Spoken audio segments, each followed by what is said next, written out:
To ensure an incident like this doesn't happen again, organizers are going to move the flags away from the road and beef up their security. Traffic off of Lake Avenue onto 8th Street, which is where we currently are, and 8th Street connects up with Minnesota Avenue at the end of the block. And while most people who are living at this camp have found a warm place to stay, there are still others who are out in the cold. It's blowing at full force, which is causing some drifting on the roads, making for a treacherous travel. Protesters came and blocked the road that leads out to some of the drill sites and even tore up some of the erosion control. And right behind this wall is the Sachs Museum.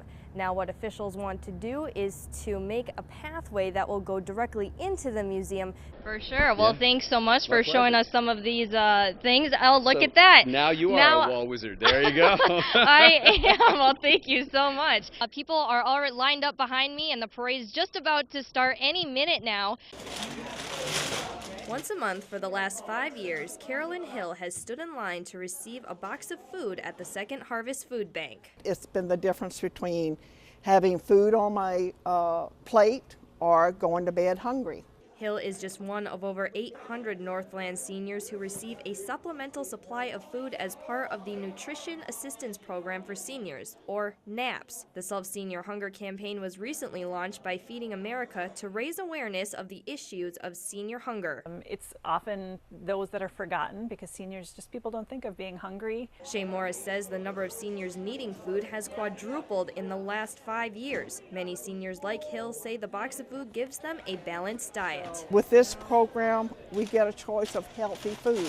And we get milk, we get cereal, we get canned goods, sometimes we get rice, whatever. It is a much needed program. By not having to worry about paying as much for food at the grocery store, seniors can spend their money on other expenses. After I pay my bills, there is no rest of my income. I have about $70 a month to pay for everything that I can't get with $20 worth of food stamps. Morris says there is plenty of food to go around. We just hope that seniors aren't too proud to ask for assistance if they need it, because there's plenty of really good food and good programs available to help assist them.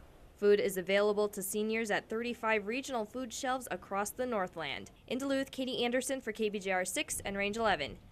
Pollution has no bias. It's been quite a struggle.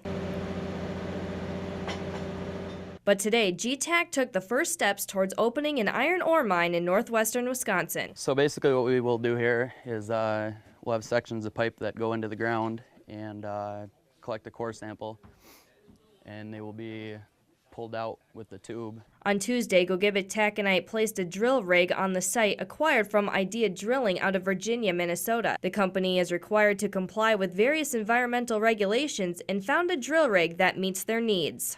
This is a unique drilling apparatus or drilling rig, the way they've got it set up.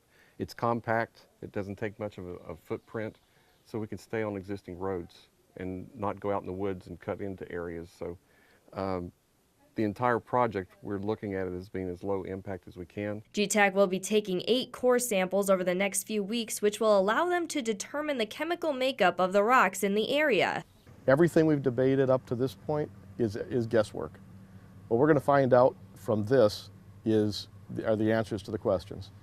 Opponents can use that information, supporters can use that information, but at least we'll be debating information. We won't be debating guesses. The company has faced legal and political challenges, and protests continued this week. Protesters came and blocked the road that leads out to some of the drill sites and even tore up some of the erosion control on one of the drill sites, which is counterproductive to the environmental protection process.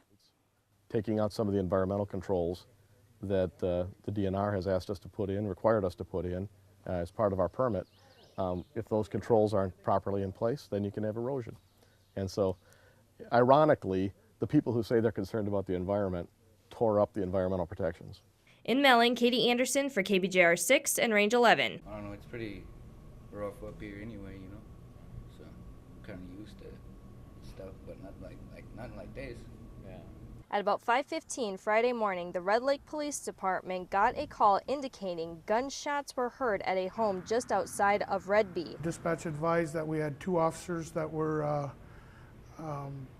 pinned down in a shooting.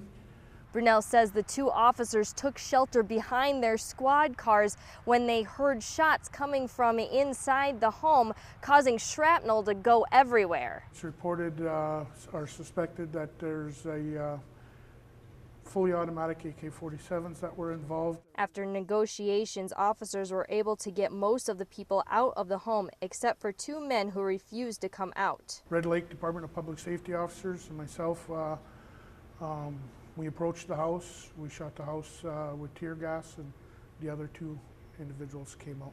A total of 5 men and 2 women were taken into custody. No one was hurt during the incident. In Red Lake, Katie Anderson for KBJR 6 and Range 11.